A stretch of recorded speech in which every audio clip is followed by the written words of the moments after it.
চেঙা ৰমৰী গাঁও প্ৰাথমিক বিদ্যালয়ত ছাত্ৰ-ছাত্ৰীৰ মাজত বিনামূলীয়াকৈ ছুৱেটাৰ বিতৰণ বিদ্যাঞ্জলি কাৰ্যসূচীৰ জৰিয়তে 150 গৰাকী শিক্ষাৰ্থীক ছুৱেটাৰ প্ৰদান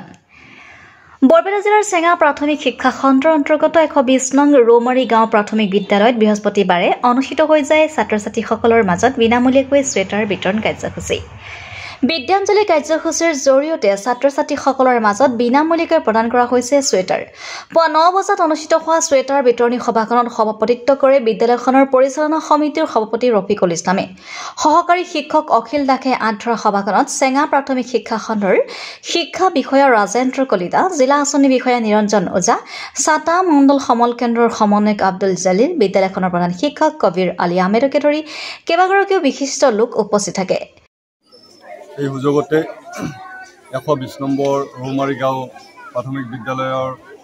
যি SMCৰ সদস্য আছে এই গাঁৱৰ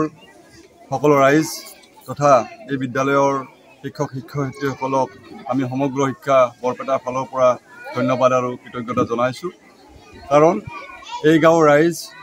SMC আৰু এই বিদ্যালয়ৰ শিক্ষক শিক্ষয়িত্ৰীসকলে আমাৰ বিদ্যাঞ্জলি কাৰ্যসূচীৰ জৰিয়তে এই বিদ্যালয়ৰ ছাত্ৰ-ছাত্ৰীসকলক 150 ছাত্ৰ-ছাত্ৰী আছে এই 150 ছাত্ৰ-ছাত্ৰীসকলক ছুৱেটাৰ প্ৰদান কৰিছে গতিকে আমি ভাবোঁ বৰপেটা জিলাৰ সকলো বিদ্যালয়ৰ SMC হওক ৰাইজ হওক আমাৰ শিক্ষক শিক্ষয়িত্ৰী হওক তেওঁলোকে যাতে ছাত্ৰ-ছাত্ৰীসকলৰ কাৰণে হাত উজান দিয়ে বৰঙণি আগবঢ়ায় তাৰ কাৰণে আমি সকলোকে আহ্বান জনাইছোঁ চেঙা প্ৰাথমিক শিক্ষা খণ্ডৰ শিক্ষা বিষয়া ৰাজেন্দ্ৰ কলিতাই শিক্ষক ৰাইজ তথা পৰিচালনা সমিতিৰ চিন্তা চৰ্চাক ধন্যবাদ জ্ঞাপন কৰি বস্ত্ৰদান মহান দান বুলি মন্তব্য কৰে বিদ্যালয়খনৰ শিক্ষকবৃন্দ পৰিচালনা সমিতিৰ বিষয়ববীয়া সদস্যৰ লগতে ৰাইজৰ সহযোগত বিদ্যাঞ্জলি কাৰ্যসূচীৰ জৰিয়তে বিদ্যালয়খনৰ 150 গৰাকী ছাত্ৰ-ছাত্ৰীক বিনামূলীয়াকৈ প্ৰদান কৰে ছুৱেটাৰ ব্ৰহ্মপুত্ৰৰ গৰাখহনীয়ে সৰ্বশান্ত কৰা নৈপৰীয়া অঞ্চলটোৰ ছাত্ৰ-ছাত্ৰীসকলক শীতৰ প্ৰকোপৰ পৰা পৰিত্ৰাণ দিবলৈ এই কাৰ্যসূচী গ্ৰহণ কৰা হৈছে বুলি জানিবলৈ দিয়ে পৰিচালনা সমিতিৰ সভাপতি ৰফিকুল ইছলামে মুকালমাৰ পৰা সুৰজিত পাঠকৰ ৰিপৰ্টাৰ লাইভ অসম 120 নম্বৰ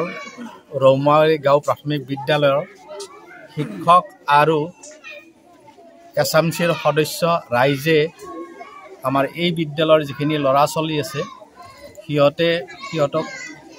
একোটাকৈ ছুৱেটাৰ দান দিছে বিদ্যাঞ্জলিৰ অধীনত আৰু তেখেতসকলক মই এই চেগতে ধন্যবাদ জনাওঁ আৰু যাতে এনেকুৱা অকল ছুৱেটাৰেই নহয় ল'ৰা ছোৱালীৰ বিভিন্ন অসুবিধা থাকে সকলোখিনি যাতে তেখেতসকলে সমাধা কৰাৰ কাৰণে অকল চৰকাৰকে আশা নকৰি